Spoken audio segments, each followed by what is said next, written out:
पल जो पल है रात का डेरा, धरती के फैले आंगन में पल जो पल है रात का डेरा।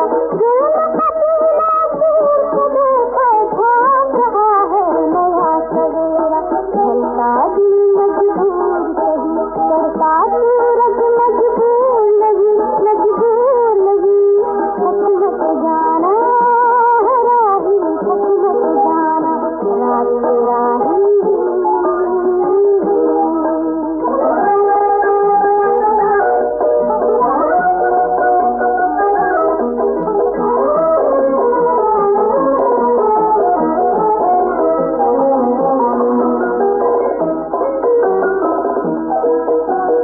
सदियों तक चुप रहने वाले अब अपना हक लेके रहेंगे।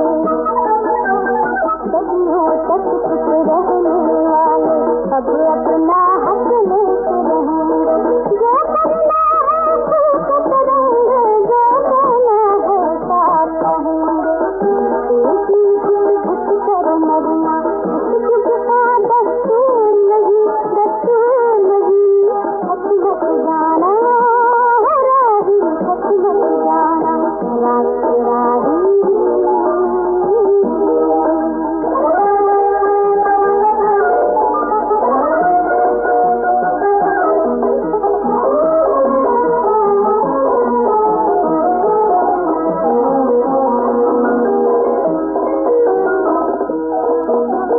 टूटेंगी वो जल जंजीरें, जागेंगी कोई तकदीरें। टूटेंगी वो जल जंजीरें, जागेंगी कोई तकदीरें। नीत का कब तक पहरा देंगी जिंदगी खूनी शमशीरें। जब नहीं सकता इस दुनिया में जो सबको मंजूर नहीं, मंजूर नहीं। थक मत जाना राही, थक मत जाना रात राही।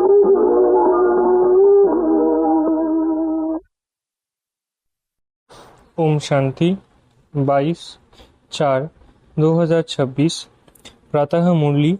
ओम शांति। बाप दादा मधुबन। बाबा आज कह रहे हैं, मीठे बच्चे, तुम बाप की याद में एक्यूरेट रहो तो तुम्हारा चेहरा सदा चमकता हुआ खुशनुमा रहेगा। मीठे बच्चे, तुम बाप की याद में एक्यूरेट रहो तो तुम्हारा चेहरा सदा चमकता हुआ खुशनुमा रहेगा। प्रश्न, याद में बैठने की विधि कौन सी है तथा उससे लाभ क्या क्या होता है? उत्तर, जब याद में बैठते हो तो बुद्धि से सब धंधा धोड़ी आदि की पंचायत को भूल अपने को देही आत्मा समझते। समझो, देह और देह के संबंधों की बड़ी जाल है। उस जाल को हप करके देह अभिमान से परे हो जाओ, अर्थात आप मोए मर गई दुनिया। जीते जी सब कुछ भूल एक बाप की याद रहे, ये है अशरीरी अवस्था।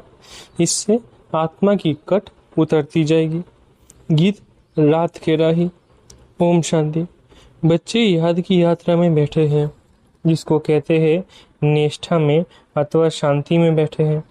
सिर्फ शांति में नहीं बैठते हैं, कुछ कर रहे हैं, स्वधर्म में टिके हुए हैं, परंतु यात्रा पर भी हो।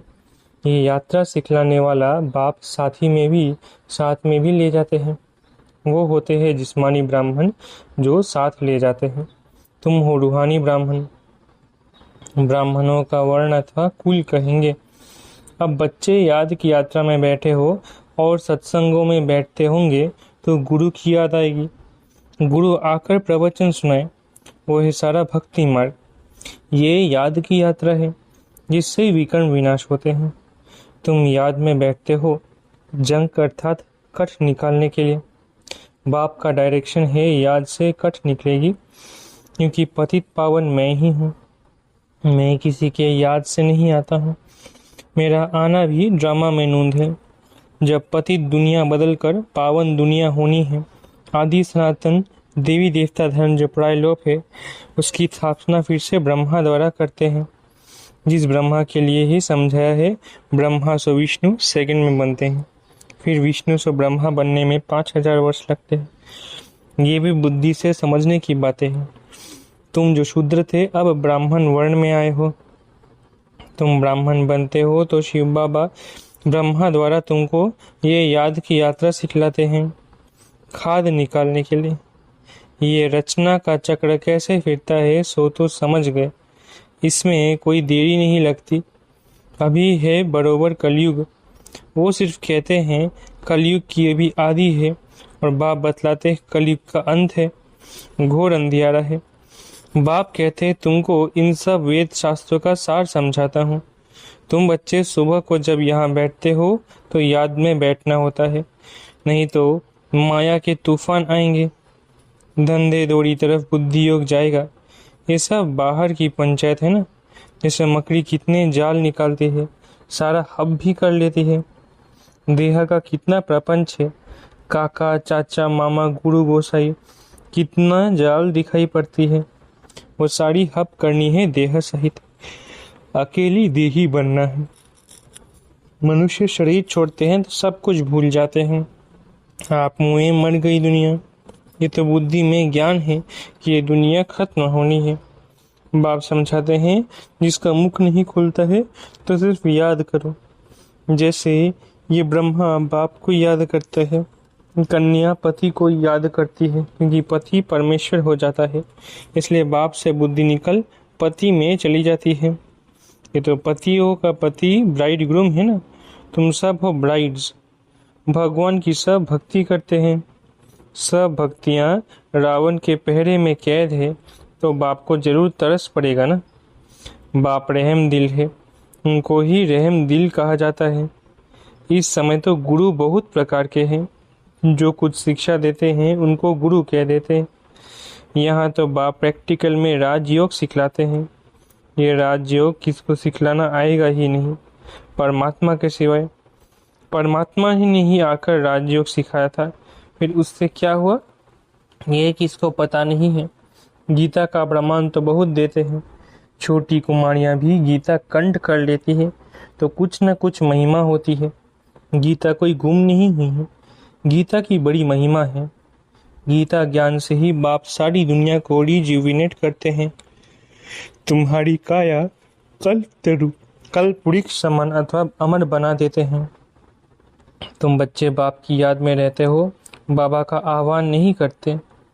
तुम बाप की याद में रहे अपनी उन्नति कर रहे हो। बाप के डायरेक्शन पर चलने का भी शौक होना चाहिए।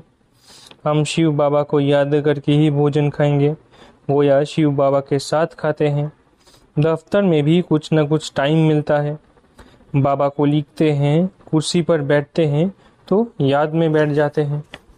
ऑफिसर आकर देखते हैं, वो बैठे बैठे गुम हो जाते हैं अर्थात अशरीरी हो जाते हैं। किसी की आंख बंद हो जाती है, किसकी खुली रहती है।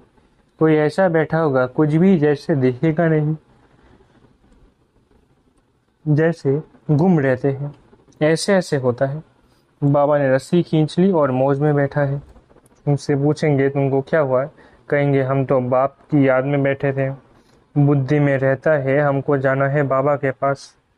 बाप कहते हैं सोल कॉन्शियस बनने से तुम हमारे पास आ जाएंगे। वहाँ पवित्र होने भी घर थोड़ी ही जा सकेंगे। अब पवित्र बनने कैसे, वो बाप ही बता सकते हैं, मनुष्य बता न सके। तुमने कुछ न कुछ समझा हुआ होगा तो औरों का भी कल्याण करेंगे। तुमको कोई का कल्याण करने बाप का परिचय देने का पुरुषार्थ जरूर करना है। भक्ति मार्ग में भी वो गॉडफादर कहे याद करते हैं। गॉडफादर रहम करो पुकारने की एक आदत हो गई है।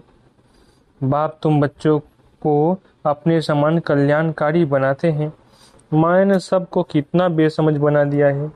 लौकिक बाप भी बच्चों की चलन ठीक नहीं देखते हैं तो कहते हैं कि तुम तो बेसमझ हो।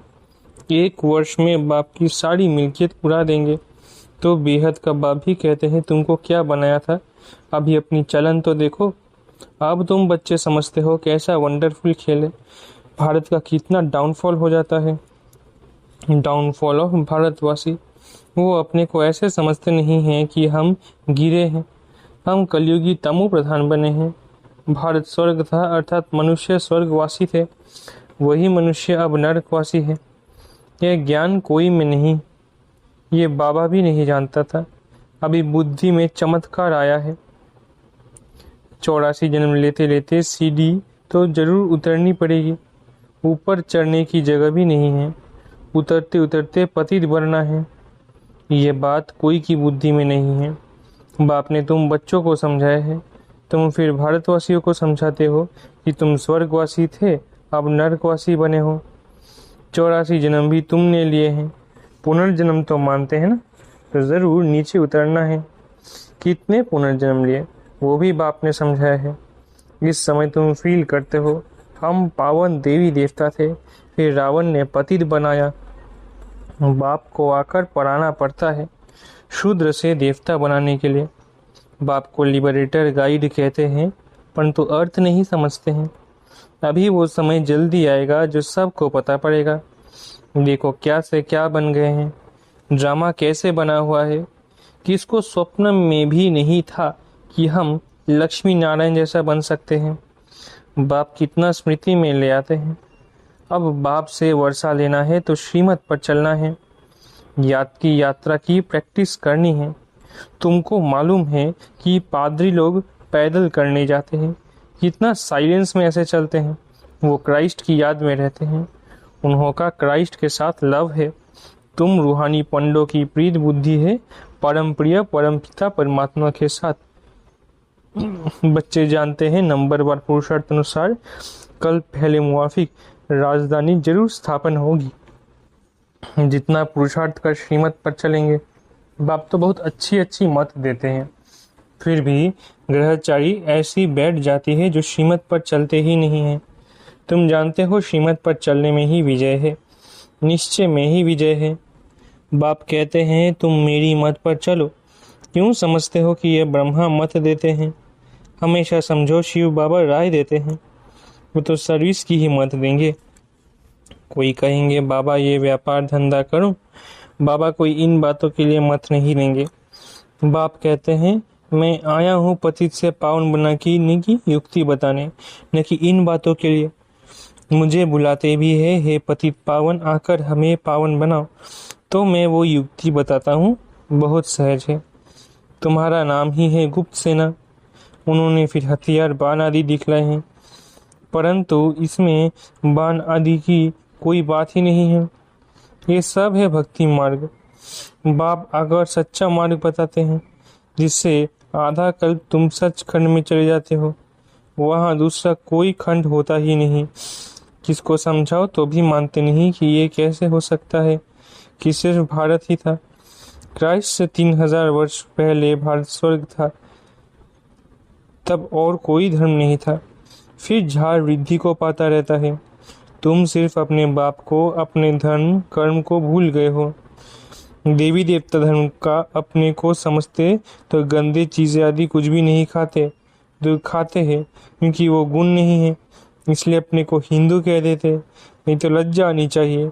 हमारे बड़े ऐसे पवित्र और हम ऐसे पतित बन गए हैं, परंतु अपने धर्म को भूल गए हैं। अभी तुम ड्रामा के आदि मध्य अंत को अच्छी रीति समझ गए हो। कोई भी ऐसी बात हो तो तुम कह सकते हो कि वे पॉइंट्स अभी भी बाबा ने बताई नहीं है, बस नहीं तो मुफ्त मूंज पड़ते हैं। बोलो हम पढ़ रहे हैं, सब कुछ अभी ही जान ले फिर तो विनाश हो जाए, परंतु नहीं, अभी मार्जिन है। हम पढ़ रहे हैं, अंत में संपूर्ण पवित्र हो जाएंगे। नंबरवार पुरुषार्थ अनुसार कट निकलती जाएगी तो शत्रुप्रधान बन जाएंगे। फिर इस पतित दुनिया का विनाश हो जाएगा। आजकल कहते भी हैं कि परमात्मा कहाँ जरूर आया है, परंतु गुप्त है। समय तो बरोबर विनाश का है ना। बाप ही लिबरेटर गाइड है जो वापस ले जाएंगे। मच्छरों सदृश्य मरेंगे, ये भी जानते हैं। सब एक रस याद में नहीं बैठते हैं। कोई का एक्यूरेट योग रहता है, कोई का आधा घंटा, कोई का 15 मिनट, कोई तो 1 मिनट भी याद में नहीं रहते। कोई कहते हैं हम सारा समय बाप की याद में रहते हैं, तो जरूर उनका चेहरा खुशनुमा चमकता रहेगा। अतीन्द्रिय सुख ऐसे बच्चों को रहता है, कहाँ भी बुद्धि भटकती नहीं है। वो सुख फील करते होंगे। बुद्धि भी कहती है एक माशूक की याद में बैठा रहे तो कितनी कट उतर जाए, फिर आदत पड़ जाएगी। याद की यात्रा से तुम एवर हेल्दी एवर वेल्दी बनते हो। चक्र भी याद आ जाता है, सिर्फ याद में रहने की मेहनत है। बुद्धि में चक्र भी फिरता रहेगा। अभी तुम मास्टर बीज रूप बनते हो। याद के साथ स्वदर्शन चक्र को भी फिराना है। तुम भारतवासी लाइट हाउस हो, स्पिरिचुअल लाइट हाउस। सबको रास्ता बताते हो घर का, वो भी समझाना पड़े ना। तुम मुक्ति जीवन मुक्ति का रास्ता बताते हो, इसलिए तुम हो स्पिरिचुअल लाइट हाउस।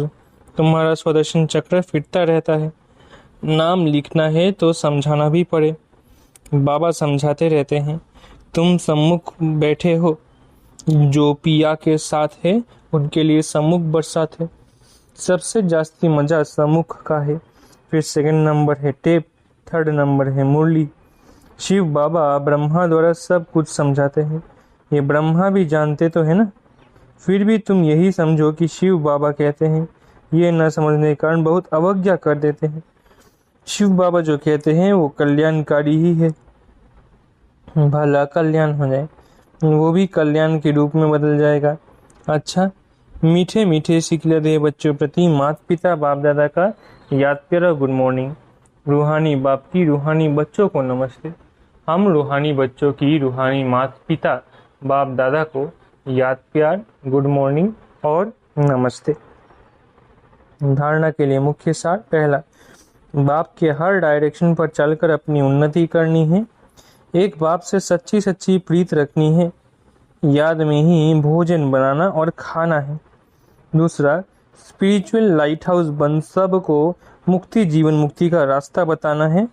बाप समान कल्याणकारी जरूर बनना है। वरदान, ईश्वरीय शान में स्थित रहे, हर कर्म शानदार बनाने वाले, सर्व परेशानियों से मुक्त भव। ईश्वरीय शान में स्थित रहे, हर कर्म शानदार बनाने वाले, सर्व परेशानियों से मुक्त भव। सदा इसी ईश्वरीय शान में रहो कि मैं बाप दादा का नूरे रतन हूँ। हमारे नयनों व नजरों में कोई भी चीज समा नहीं सकती। इस शान में रहने से भिन्न भिन्न प्रकार की परेशानियां स्वतः समाप्त हो जाएंगी। कोई भी प्रकार की कंप्लेंट नहीं रह सकती। जितना जो अपनी ऊंची शान में स्थित रहते हैं उन्हें मान भी स्वतः प्राप्त होता है और उनके हर कर्म शानदार होते हैं। स्लोगन, ट्रस्टी वो है जो अपना सब कुछ बाप हवाले कर दे। स्लोगन, ट्रस्टी वो है जो अपना सब कुछ बाप हवाले कर दे। अव्यक्त इशारे, महान बनने के लिए मधुरता और नम्रता का गुण धारण करो। आपके हर बोल में मधुरता, संतुष्टता, सरलता की नवीनता हो। ब्राह्मण आत्माओं के बोल साधारण बोल न हो, यही महानता और यही नवीनता है। मधुर बोल, मधुर संस्कार, मधुर स्वभाव द्वारा दूसरों का भी मुख मीठा कराते रहो। सदा अथक भव और मधुर भव के वरदानों से बढ़ते उठते चलो। अच्छा, ओम शांति। शुक्रिया बाबा।